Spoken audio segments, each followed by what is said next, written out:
Can we have the next question from the brother's side? Okay, good night. My name is Lim Kim Piu. So I think it is good for the Muslim extremists, Muslim against extremists against the Western Christian who are ego and proud, because the Western Christian are rich, developed, and progress, and they look down on the Hindu, Muslim, and Buddhist. And the Muslim consists of over 40 countries, and the Buddhist over 10 countries, and the Hindu just a few. Nobody dare to challenge against the Christian. Only the Muslim dare to challenge against the Christian.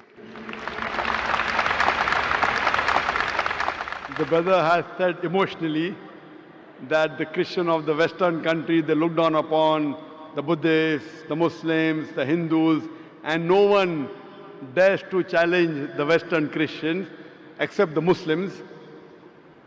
Brother, I slightly differ. What you're saying is right. All Muslims don't have the guts to challenge the Western world. There are some Muslims like Tun Dr. Mahathir Mohamad,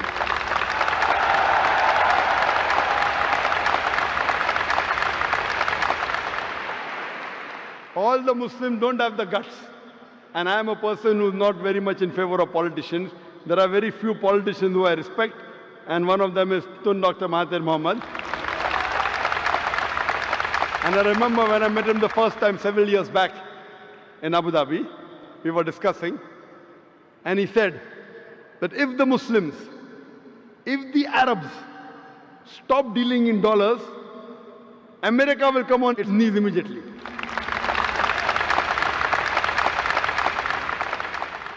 There are few politicians who I really care. One was King Faisal of Saudi Arabia. He had the guts. I remember when you read his biography that when oil was discovered, he said, let's have the meeting in the desert. And that time when they pressurized the Muslims, King Faisal said that we are Badus, we are Bedouin, we are Arabs, we can go back to the desert. What will happen to you when we stop giving you oil? And I believe one of the sayings of Dr. Tun Mahathir Mohamad was that if he had the control of the oil, what the Arabs had, he would have ruled the world.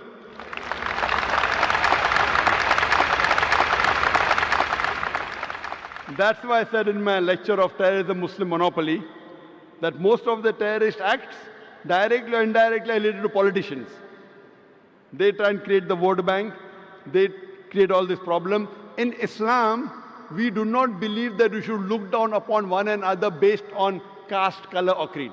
Allah says in the Quran, in Surah Hujurat, chapter number 49, verse number 13, Ya ayyuhan nasu inna khalaqnakum min zakarin wa unsa wa jalnakum shu'uban wa qaba'ila lita'arafu inna akramakum indallahi atqakum inna Allaha alimun khabir. O humankind, we have created you from a single pair of male and female and have divided you into nations and tribes, so that you will recognize each other, not that you shall despise each other. And the most honored in the sight of Allah subhanahu wa ta'ala is the person who has taqwa. The criteria for judgment in the sight of Allah subhanahu wa ta'ala, the only way one human being can be superior to the other human being is not by wealth, it's not by color, it's not by creed, it's not by sex, but it is taqwa, it is God consciousness, it is piety, it is righteousness.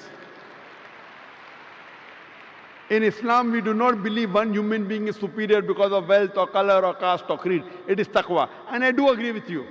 I do agree with you totally that the Western world, they think that they are superior. They think they are superior. The only way you can be superior is by being extra God conscious, by being righteous, by being pious, not by setting rules. And when the Western world talks about justice, when they talk about freedom of expression, if it does not hurt them, you have freedom of expression. If it hurts them, no freedom of expression. And the Western world talking about justice, I feel that one of the most unjust countries in the world are the Western countries. They talk about justice, but they are far away from justice. However much they are trying to attack Islam, Islam is growing. Islam is growing. There are, mashallah, few Muslims who speak against the Western world, and the Western world tries and shut their voice. That's what they tried to do to your ex-Prime Minister, but mashallah, Allah helped him and he came up again. We know the history. And that's what they do, that those Muslims who speak the truth, because of my being very vocal and speaking the truth, the Western world doesn't like me speaking the truth. I'd like to give an example. I have been to UK several times. In 2010, when we had the Wembley Arena, we had the NEC Arena in Birmingham, there the Home Secretary took objection to one of my statements. I said that killing innocent people is prohibited in Islam. And I said that thousands of people killed in the Twin Tower is to be condemned. The thousands of human beings killed in Twin Tower blast in 9/11 is to be condemned. More than 50 people killed in the London tube blast is to be condemned. More than 180 people killed in Bombay in the train blast has to be condemned. But I told the Muslim, don't put a full stop. Besides condemning all this, I also condemn the thousands of innocent people killed in Afghanistan, in Iraq and Palestine. So the Home Secretary of UK put a ban. Zakir cannot enter UK.